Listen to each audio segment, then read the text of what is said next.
再吃点儿。哎，不吃了，妈，我吃饱了。考试这种事儿消耗体力，你多吃点儿。真饱了，真饱了。就算这次考试考不上也没什么，你还有机会呢啊！我已经想好了，就算这次考试考不过，我也会试着去创业。你连这个都想好了？无论如何，这一趟也不能白去啊。走了。慢点儿。哎。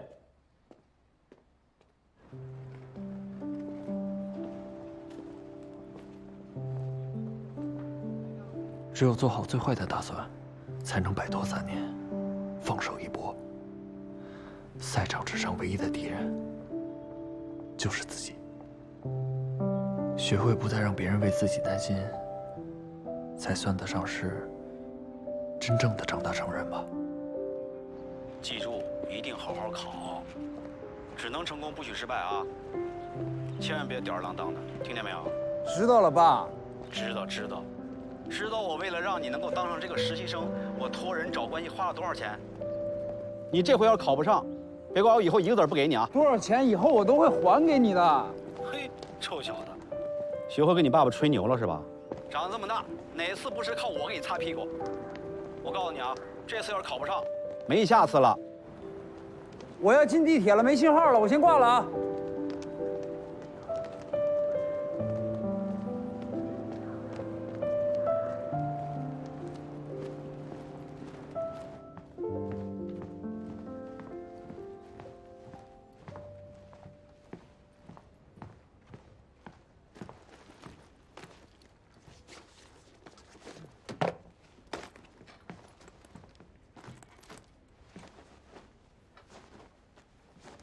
其实，您真的没有必要这么做。不知道你在说什么。昨天我看见您拦车了。所以呢？其实升不升职的话，就根本无所谓，我根本不在乎。可是看您去那么做，我心里边更难受。您从来都没为自己去求过情，却为了我就行了。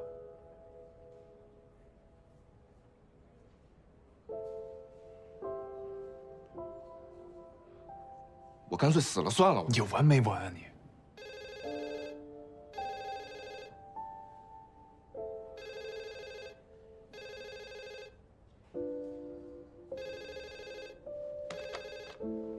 喂。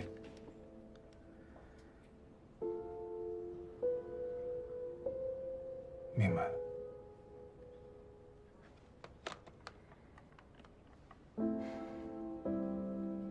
王总说没事儿。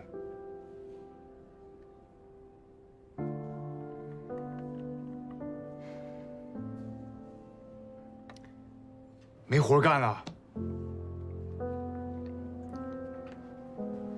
谢谢师哥。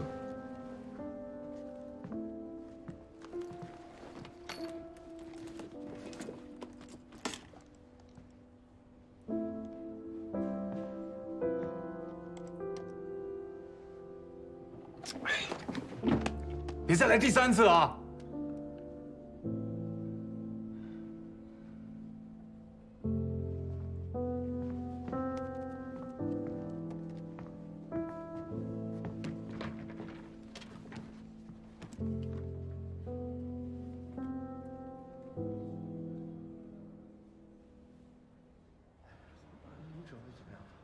特别紧张，高考之后从来没这么紧张过。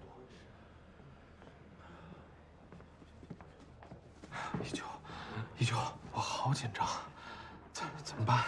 别紧张，你可以的。真的吗？我可以，我应该可以。都准备好了吗？今天可都是重头戏啊！加油啊！上场我就不会让你的。实习生注意了，按上场的顺序排好队，准备入场。我来帮你拿吧。加油！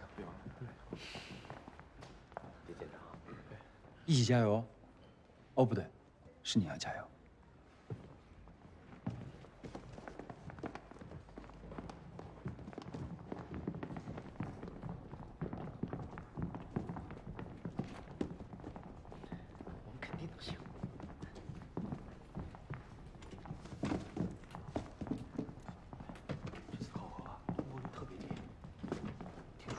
3个人，一会儿啊，咱们就把顺序再调整一下，这样签个电话。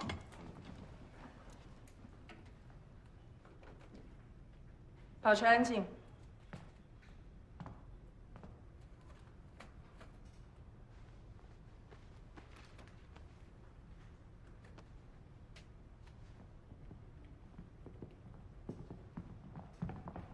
徐总，都准备好了。好。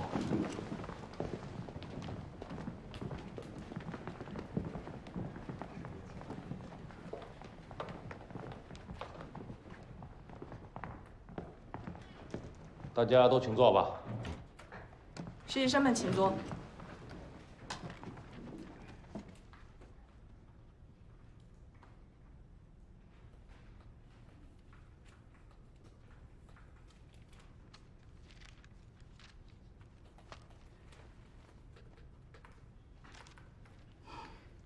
听说很多部门都想要蓝建英，我也想要啊。哦，这些实习生中，我只看好他一个。第一环节，各组项目阐述时间为10分钟，除了提交备案的资料之外，不得使用其他的资料。凡是在现场增加或修改表述内容者，均视为违规。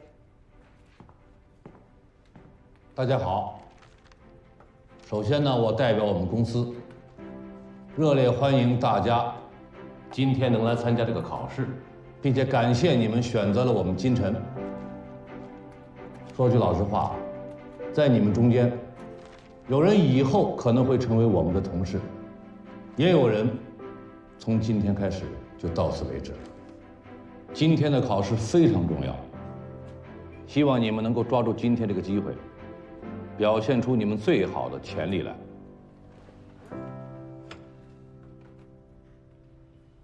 好，考试开始。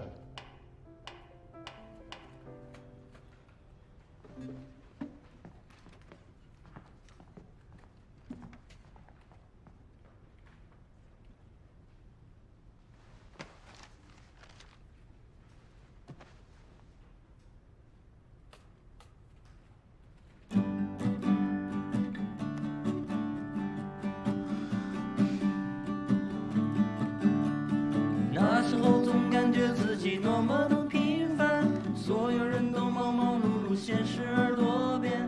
所以每当生活让我心酸的时候，拿起吉他，唱吧，唱吧呀唱吧，幸好有你，面对这个城市可以不孤单。早知道我们也来别墅闲彩了。停！你们这是歌手大赛吗？对不起，对不起，我们要阐述的项目是全民唱吧 APP， 所以特地准备了一个应景的开场，好给各位。看来你们对“阐述”这个词还不太理解，我希望你们回去查一查字典。下一组。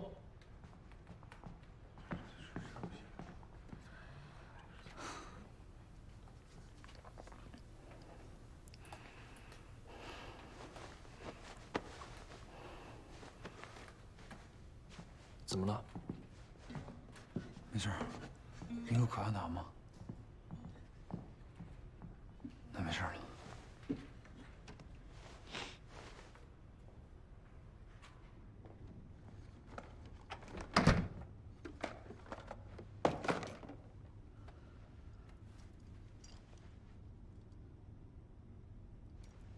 又是考试，不知道这次能不能通过。我们这个空气透析系统呢，它有着50多项发明专利，属于国际首创，而且呢，在国际上属于首例。它最大的特点呢，就是安装比较方便，而且不影响室内的装潢。像我们，请你等一下，你这个项目我怎么看着这么眼熟啊？我们是不是在哪里见过啊？这个其实是之前投过的项目，因为是模拟头决会，所以并没有规定不能用吧？这个事情根本不需要什么规定。我说你们为什么不干脆拿着纽交所上市的项目出来考核呢？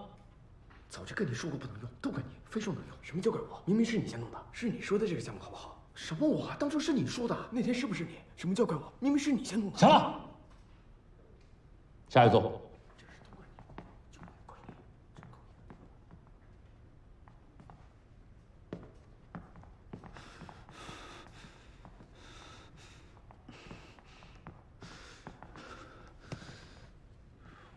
们不会像他们那样吧？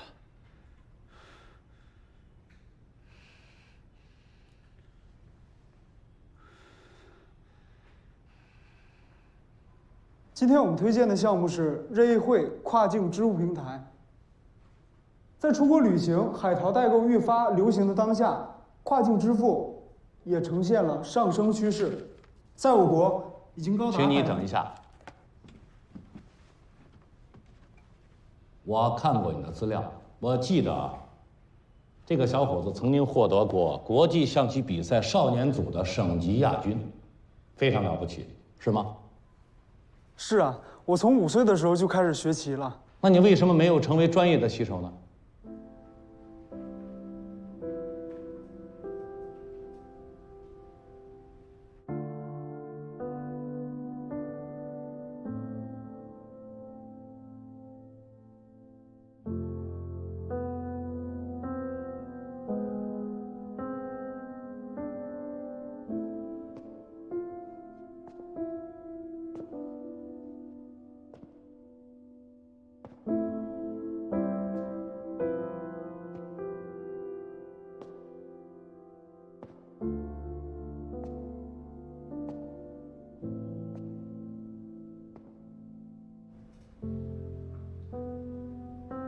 是这样的，因为我想尝试一些不同的工作，而且我家里想让我找一份稳定的工作，还有就是我大学的时候学的就是金融专业，所以对这方面比较感兴趣。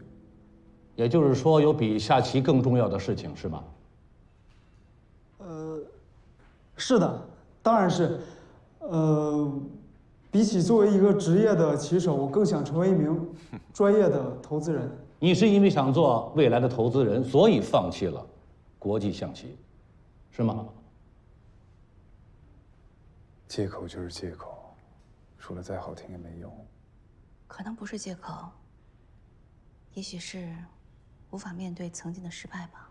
那个，其实我觉得这个信息没有那么重要吧。既然不重要，你为什么要写到自己简历里面？你把一个不重要的经历写到简历里面，是不是为了给自己加分呢？可是你现在又不能自圆其说，别忘了，我们需要的是内心强大、目标清晰的人。很显然，你不是那个人。那个。行了，你不要解释那么多了。原以为你下棋的经历可以给你加分，看来恰恰相反。对不起，你让我很失望。下一组，不要浪费其他人的时间了。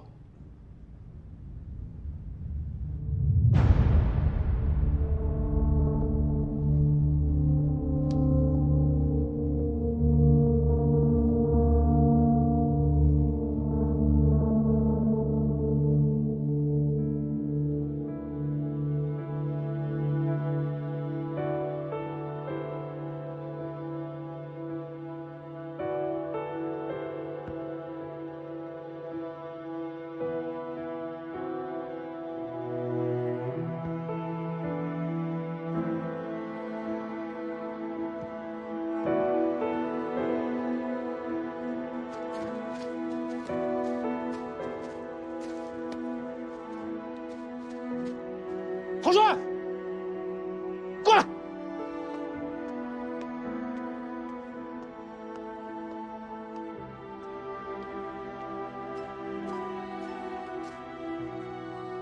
刚才为什么传球？他机会比我更好。不敢就是不敢，少找借口。我没有不敢。把衣服脱了，跟我回家。下去，给下一组腾时间。除非发生奇迹，不然这回我们一丘肯定是悬了。还记得那会儿咱们最后一轮面试吗？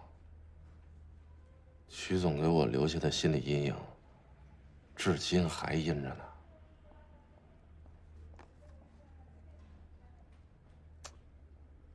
哎呀，你这么一说，我这心里也有点阴。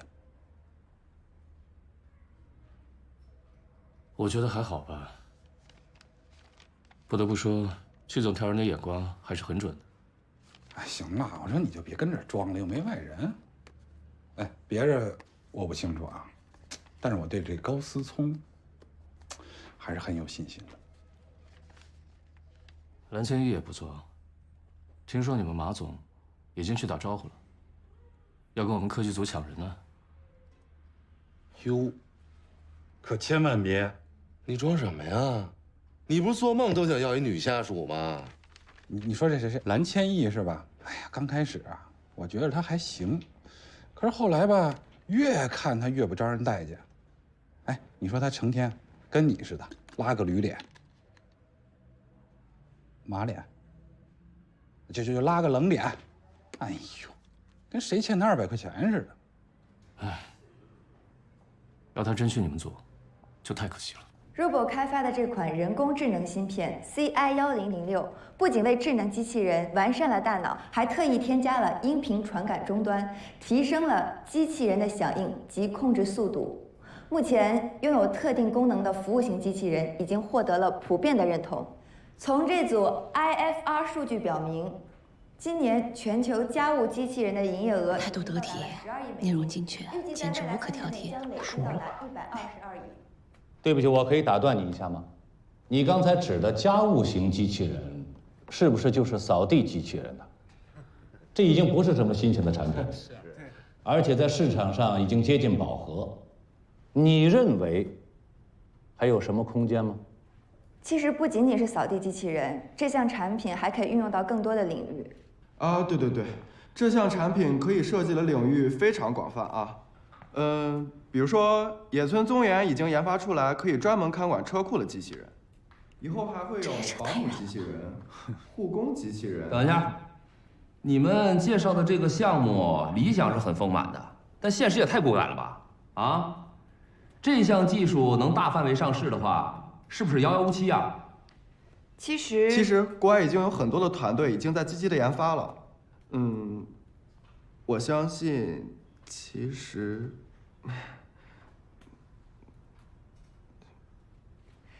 实现这项技术并非遥遥无期。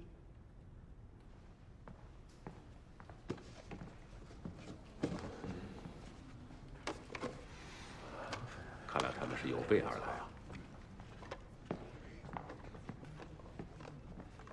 这是装有 CI1006的水下机器人，它搭载了最新的智能识别技术和高清的摄像头，它可以高效稳定地完成水下拍摄，像水电站的检修、城市管道的清淤，甚至是水下救援工作，这些问题耗费了大量的资金和人力，而且收效甚微。可是如今有了水下机器人，它可以完美的替代人力去解决这些问题。蓝千亿表现得太完美了。首先，非常感谢各位领导和老师在我实习阶段对我的指导和帮助。我们组所推荐的项目是一款在未来可以替代石油的最新型能源——页岩油。什么是页岩油呢？页岩油是油页岩在热加工下的产物，它的形态同传统石油相似，但是比传统石油具有更多的不饱和晶。而我们为什么要选？不错呀，PPT 做这么漂亮，阐述也很到位，简直就是教科书级别的。大幅度的下降了6%。确实没毛病，有很大的原因就是总觉得少了点什么。所以，希望各位领导可以考虑我所推荐的项目。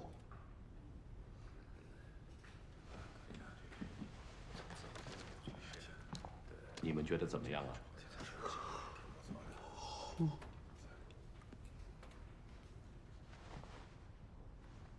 下一组，曾浩、邱爽。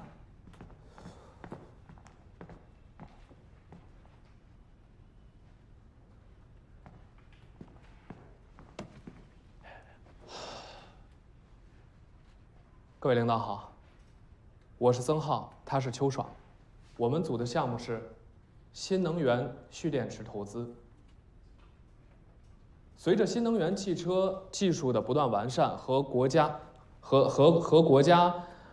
政策的大力支持，在我国1、2线城市，新能源汽车的市场占有率日益增长，随之而来的附属随之而来的附属原动力产品新能源电池将成为必不可少的市场热点。你是不是哪里不舒服呀？它与新能源汽车的关系就好像是鱼和水的关系一样，缺一不可。是的，缺一不可。谢谢。下一组，郝帅、孙艺秋。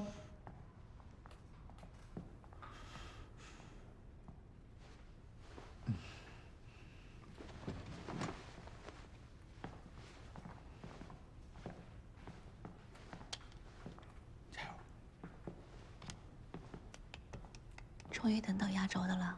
千万别有期待。别碰我。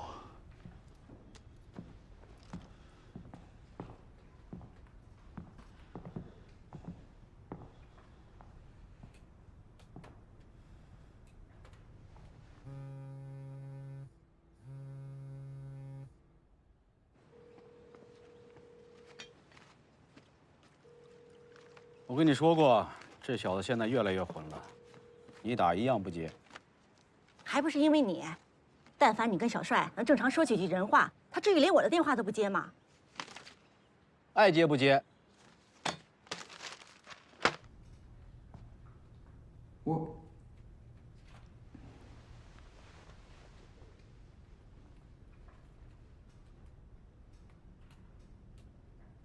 那个，我们要投资的项目是，对他说情感咨询平台。无论人类的社会发展到什么地步，情感永远是他们，不是，情感永远是我们永恒追求的目标。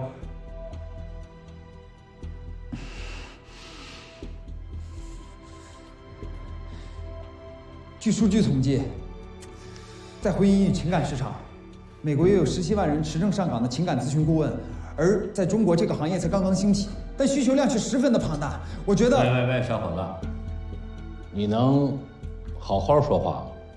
你这样可不行啊。那个，我能去一趟洗手间吗？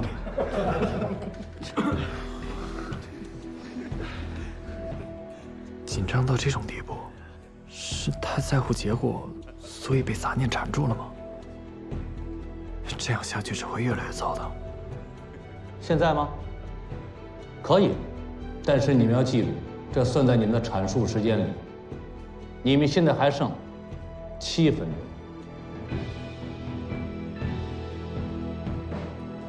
我不去了。情感，我们这个情感平台吧，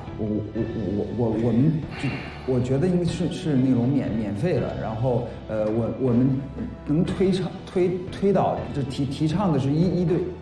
我来吧。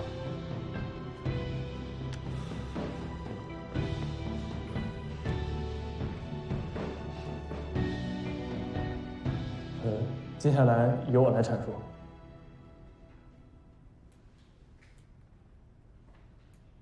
好帅。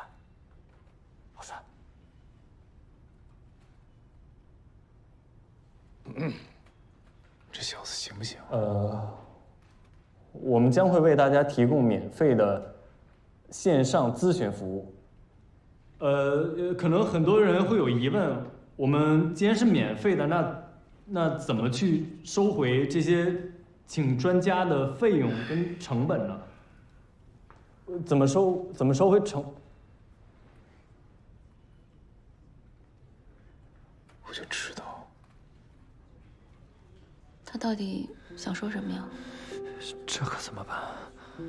明明心里想的已经很清楚了，怎么就没有办法用流畅的语言表达出来呢？缺乏演讲能力的事实，就算心态再好，也没有办法掩盖啊。我怎么生了你这么个废物？辛辛苦苦供你念大学，你可倒好，放着好好的书不念，跑去搞什么创业，这回好了吧？毕业证都拿不到，我还得花钱吧？看你啊，你别在外面瞎折腾，早点回来娶个媳妇儿。我和你妈还等着抱孙子呢。爸，你能不能别说了？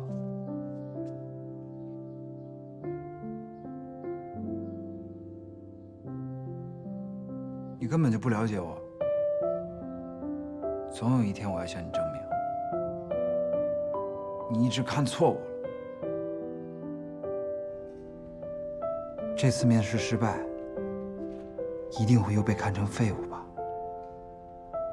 可越这么想，就越无法冷静下来。可能有很多人会有疑问，我们既然是免费的，那怎么样去收回这个成本呢？我们是想通过网友他是怎么做到的？说成这样，都可以不放弃，不退却。他是用外星语在表达某种逻辑吗？不管怎么样，我好像有点明白了。我没明白。无论别人怎么看，都不为所动。只要知道方向，就坚定地按照自己的方式走下去。那不就是我的风格吗？可是，照这样说下去，项目可就全完了。和影视公司进行一些，还是让我来吧。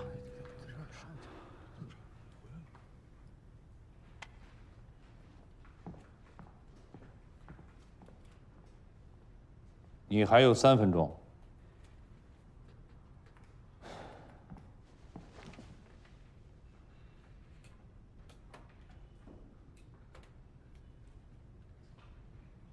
其实我们大多数中国人并不太擅长表达。我觉得呢，这个是我们的文化形态导致的，但是不擅长并不代表我们不关注。对，我们只是通过别人的情感故事来寻求自己的这种情感的安慰和共鸣。你看啊，这几年大多数的这种关于情感类的微博大 V， 郝帅的阐述直击人心，瞬间就征服了全场。在仅剩不多的时间里，就将项目的要点和魅力清晰有力地传达出来，甚至完全不亚于蓝千亿。他不仅扭转了败局，也扭转了所有人对他的看法。他找回了勇气和自信，不管到底他是在向谁证明着自己，现在他都做到了。哎，老马，我想听听你的想法。好，曲总。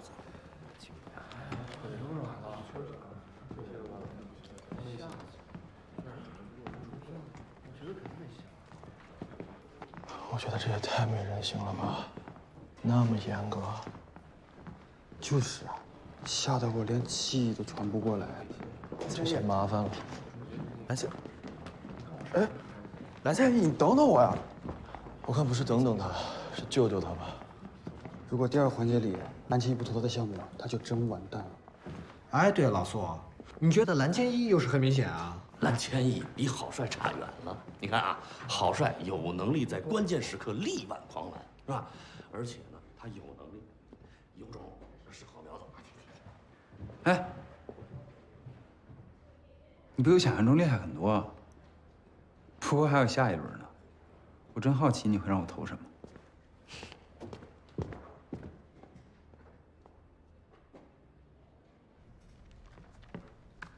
跟我们那时候一样，最直接有效的招数就是找一个比你弱的对手。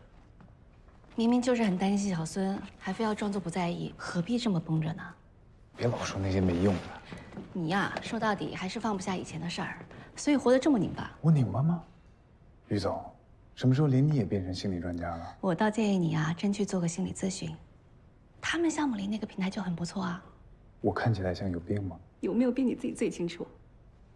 哎呀，以前那个热情率真的大男孩，到底去哪儿了？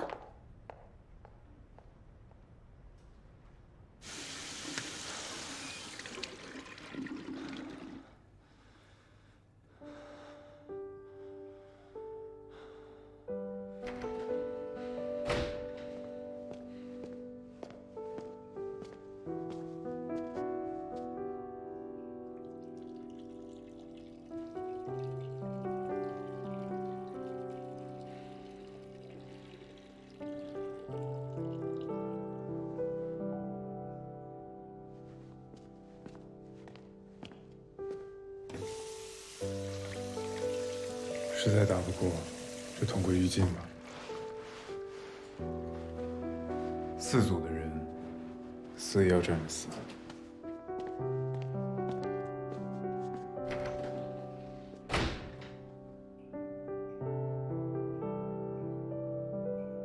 未到终局，焉知生死？实习生们请注意，第2环节的考核即将开始，请说服你的搭档投资你所选择的项目。如果被搭档说服，搭档将会加分；但是不顾事实，一味的拒绝投资，自己将会减分。考核现在开始。下一组，高思聪、周博。周博，我向你推荐的项目是一款可以提升人表达能力的 App， 快速有效，非常实用。也就是说，你觉得我表达能力有问题？对于日常表达来说，当然不必十分注意，但是对于一个投资人来说，语言的形象和准确十分重要。过多不必要语气词的出现，很容易给别人留下一种缺乏自信的表现，也会直接影响谈话的结果。也就是说，你觉得？你看，通过这个软件的监控和提醒，你在这段时间里与我对话过程中，总共说过56次的，也就是说，130次的那个和80次的那个。其实我们在日常生活中并不能及时意识到自己语言表达的这些问题。有了好好说话这个项目的监控和提醒，我们就可以及时发现，随时改正。这是通过大数据测算之后的平均样本，大家可以看到，用户在使用该软件之后的1周之内，无效用语使用频率明显下降。所以，只要通过坚持和巩固良好的语言习惯，就可以实现。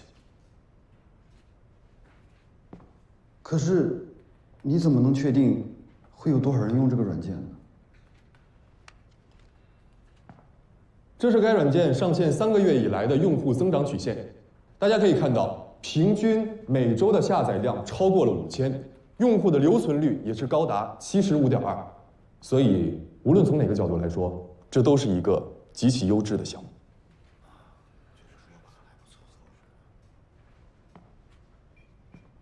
怎么，还在犹豫吗？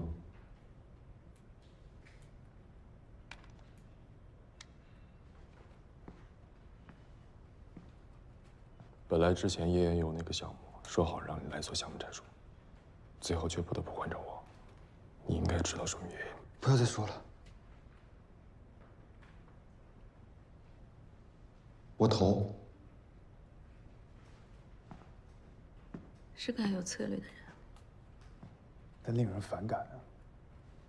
抓着别人的弱点下套，就算占得一时的上风，从长远的合作关系来看，毫无益处。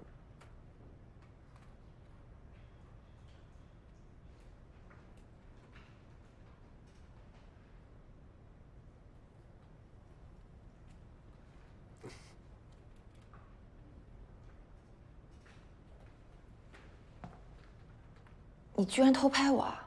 你别急啊，一会儿你就可以解气了。今天我要为我的搭档蓝千亿推荐的项目是一款专门为职场女性量身打造的解压神器，请看屏幕。女王在上，一款非常具有针对性的游戏平台，它整合了很多种操作简单的小游戏，非常适合女性玩家。除此之外，它有一个最大的亮点，就是它添加了可以更换头像的功能。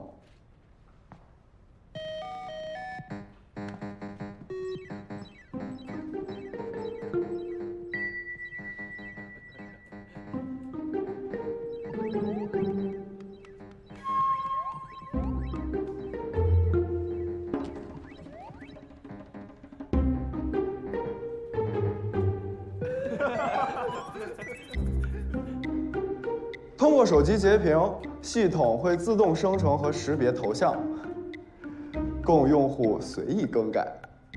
不仅如此，在付费模式下可以解锁更多的场景，比如说卫生间、天台、会议室等等。平台内还有300多款小游戏，充分满足职场女性在想象中泄愤的心理需求，平衡情绪，促进职场和睦，非常有现实功能。怎么样，小兰？你是不是觉得很有趣？想不想体验一下？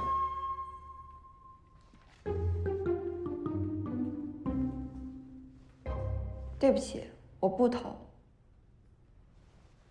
第一，这款 App 针对职场女性设定的本身是带有偏见和歧视的色彩，预设了它的用户群体是情绪化、缺乏理性及自控能力的。第二，我并不认为通过这种方式真的有助于解决现实的问题。一个女性如果受到了不合理的对待，她应该诉诸法律和舆论，而不是让她们排解心情了事。那只是你个人的看法，又不能代表所有人。那么第三，这个项目缺乏核心技术上的创新，虽然它投入很小，可是它极易被复制，不具备长期投资的价值，在竞争激烈的手游市场当中，并没有任何的优势。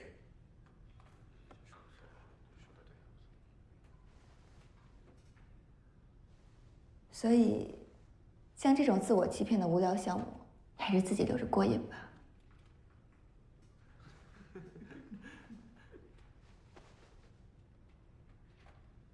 下一组，郝帅、孙艺秋。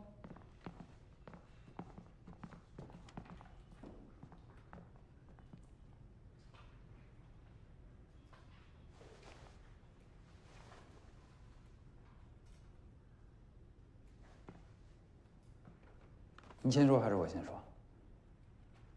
你先吧。好，孙艺秋，我今天要给你推荐的项目是特丽女装。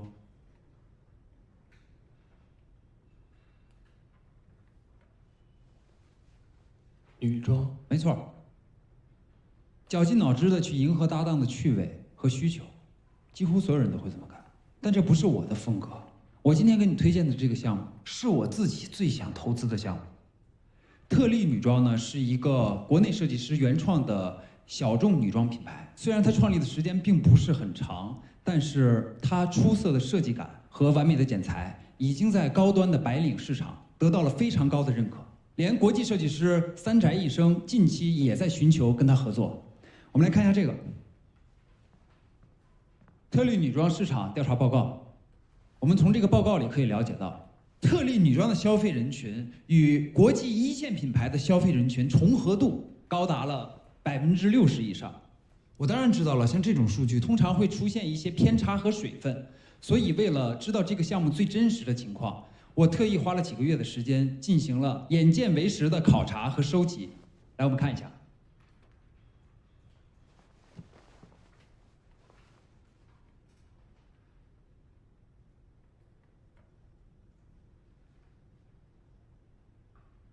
这些照片是我拍的，他们身上穿的服装都是出自特丽这个品牌。从他们这些人的配饰上，我们不难看出 LV、古驰，甚至是爱马仕。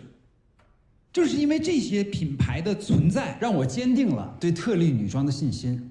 它是目前为止我见过的最有潜力打入国际一线市场的国产品牌。当然了，为了得到这些最真实的市场数据，我也承受了不少的误解。原来偷拍不是因为他变态，而是为了考察项目啊。也不会是个疯子吧？为了一个项目，居然付出这么多。但是我觉得呢，这些误解对我来说都不算什么，跟我的梦想还有我的目标比起来，这根本就不重要。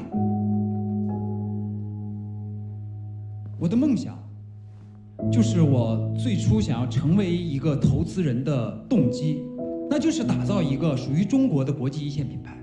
我们中国是全球最大的奢侈品消费市场，可是我们却没有任何品牌可以跟阿玛尼、GUCCI、LV品牌价值一样高。你不觉得这是一个非常非常奇怪的事情吗？所以我立志要找到这样有潜力的项目。小伙子，你的野心不小啊！你能告诉我你的野心从哪儿来的吗？我的父母就是做服装白手起家的，我亲眼目睹了他们整个创业的艰辛过程。他们那个时候卖的衣服大概就是仿冒各种国际大牌，虽然能挣到一些钱，可是我的童年并不是很好过，因为我经常被身边的小朋友叫成卖假货的。所以那个时候我就下定决心，我一定要打造一个属于中国的国际品牌，来洗掉我的耻辱。不管能不能实现，他还是挺有志气的。这小子还真有点意思。所以，你愿意投资给我的眼光和心血吗？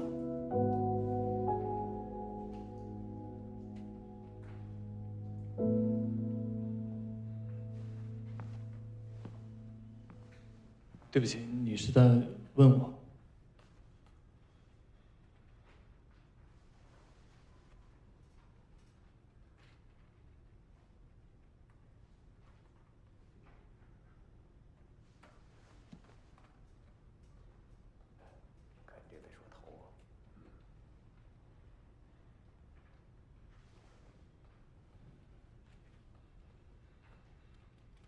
我的选择是不投。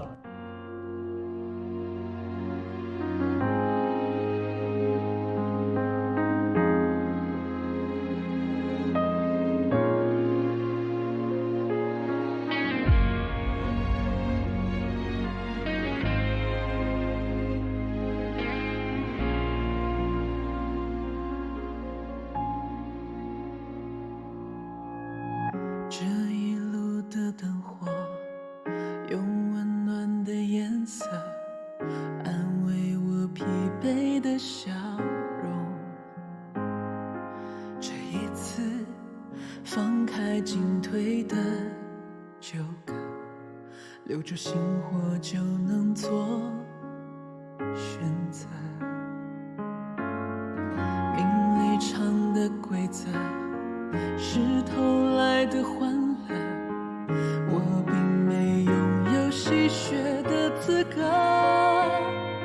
直到夜深的时刻，无人牵扯，只留这世界与我长河。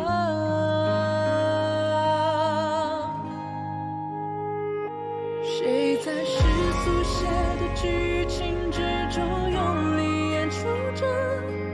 谁在精致面具背后沉默冷眼看着？在恍然这一刻，终于明白泪水难得，又何必苦涩？谁在星火点的光芒之中努力燃烧着？谁在涅槃之后理解谁的活着？人生从此清澈，何必在乎